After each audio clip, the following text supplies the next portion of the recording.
السلام عليكم جنة سلامتا ورا جنتا.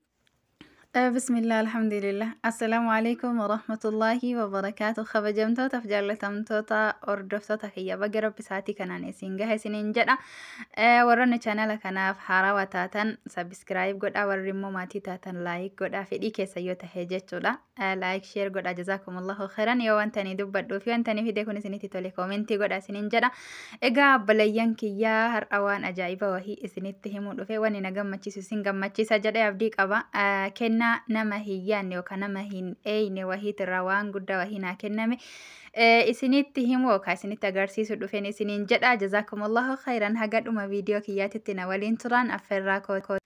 Egaa obboleeyyan kiyyaa kennaa caalu duniyaa caalu addunyaa tanarratti wanti addunyaa fakiratti illee nama fayyadu qur'aana rabbiiti. Namni qur'aana kana naa kennitan guddaa takka galatooma rabbii waan ofii filateef waan ofii jaallate isinii kennu jedha. Sanitti aansee kennaan birallee hin jira. Gadhumaatitti nafaana turan affeerraa kiyya. Egaa obboleeyyan kiyyaa kennaan kana fakkaataa. Jazaakumullahu khayran.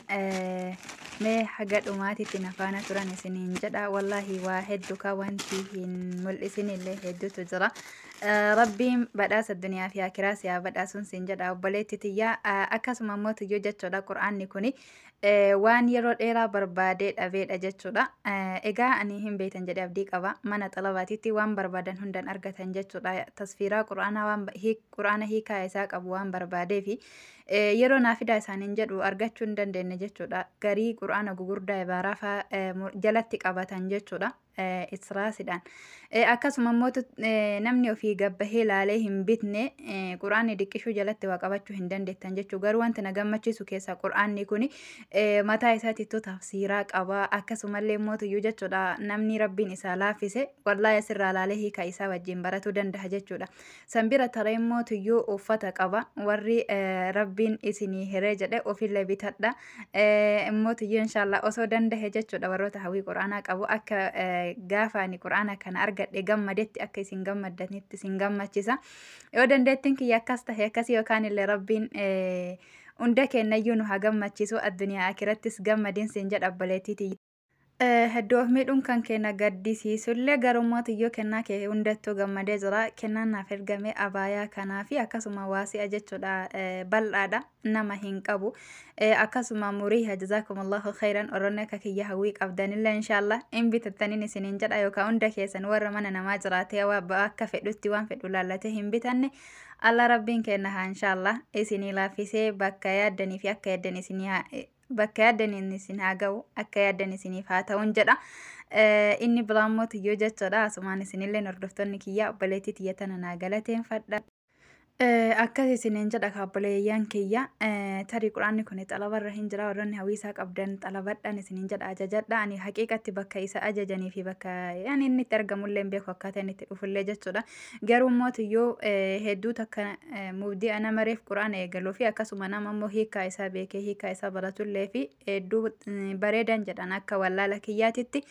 Akkasii galatoomaa isiniin jedha. Wallaa obboleettii tiyya garuu of miidhuun kan kee akka malee of miite obboleettiin tiyya suni wallaahi ladiim dhugaadha. Hedduu takkaan yaani natti ulfaate jechuudha. Walaakinnahu rabbiin jazaa sii haa kafalu waan ofii jaallate ma'ana fi masnii qoomatti sii qabee sii haa gammachiisuun siin jedha. Kennaa kan kee tiif galatoomii nama immoo tiyyoo guyyaa qiyaamaa galata guddaadhaan qur'aanni kun jechuudhaan illee irraa qara'ee irrallee nama qaraasise galanni kanaa immoo si yaa'u si haa taasisuun jedha. Namni kun wallaahi nama ani illee waan hagana ga'u irraa hin eeyne jechuudha. Wanna jedhuun qabu kaa rabbiin si haa gammachiisuu malee. Egaa obboleeyyan kiyya namni kun eenyu jechuun keessaniin oolu.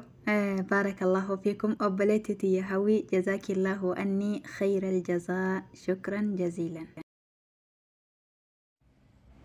Jahan imana wal barsiisi rabbiin jiraataa dhugoomsi tokkummaa isaatis milkaneessi ibaadate isaaf qulqulleessi tokkummaa isaatis milkaneessi ibaadate isaaf qulqulleessi itti amanii malee kaasa gabroottan gaggaarii ogeessa hedduu teessoo isaanii samii keessa ittiin dinawwan ajajayisa hedduu teessoo isaanii